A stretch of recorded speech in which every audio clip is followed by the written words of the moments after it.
Le gouvernement proposera un texte pour suspendre dès maintenant la réforme de 2023 sur les retraites jusqu'au lendemain de l'élection présidentielle. C'est un acte de compromis pour la stabilité du pays, y compris pour son économie, comme l'a rappelé le nouveau prix Nobel Philippe Aghion. Et cet acte devra être financé comme toute chose. Mais je veux surtout aller plus loin cet après-midi devant le Sénat et vous parler de l'acte de confiance que cela doit représenter pour notre démocratie sociale dans les semaines à venir. Suspendre la réforme n'a d'intérêt que si c'est pour avancer.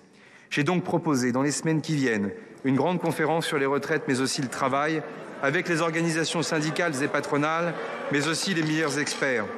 Il aura le temps de la concertation mais je souhaite que la conférence fasse ses propositions d'ici le printemps. La gestion de notre système de retraite devra être réinterrogée. Toutes les propositions seront à étudier. Certains veulent les systèmes par points, d'autres par capitalisation, d'autres veulent abandonner toute référence d'âge. Mais ces propositions ne valent que si l'on sait qui est responsable. Aux partenaires sociaux de s'emparer de cette question centrale. Qui doit avoir la responsabilité de gérer le régime? Ce serait revenir aux sources historiques de notre modèle de retraite. C'est d'ailleurs ce que font toujours la plupart de nos voisins européens. J'ai confiance dans la démocratie sociale. Le ministre du Travail et des Solidarités proposera de confier la gestion de notre système de retraite aux partenaires sociaux.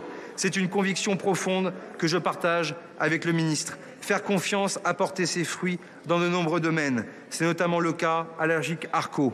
Pourquoi ne pas développer ce qui fonctionne? C'est le bon sens. Sans doute, là aussi, est-ce une rupture. Il faudra en débattre et ne pas en avoir peur, mesdames et messieurs les sénateurs, et le décider. Mesdames et messieurs, je veux aussi revenir sur les réactions qui ont pu suivre et que j'entends sur ces bancs sur l'annonce de cette suspension de la réforme des retraites. Je le répète, suspendre, ce n'est pas renoncer, ce n'est pas reculer non plus. Si nous savons utiliser ce temps avec intelligence et volonté d'avancer, la cohésion sociale, l'unité du pays et donc sa stabilité sont une force. La droite, dans le passé, a su le montrer. La division, elle, a un coût. L'instabilité aurait coûté 12 milliards depuis la censure de décembre dernier. Celle de septembre a eu un effet direct sur les taux d'intérêt.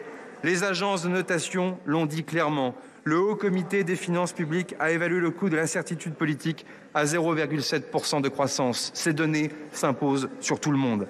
Je crois en la sagesse du Sénat pour aider ce gouvernement à calmer les tensions, surpasser les divisions, renforcer notre économie, maintenir les investissements locaux, c'est-à-dire trouver des compromis dans l'intérêt du pays.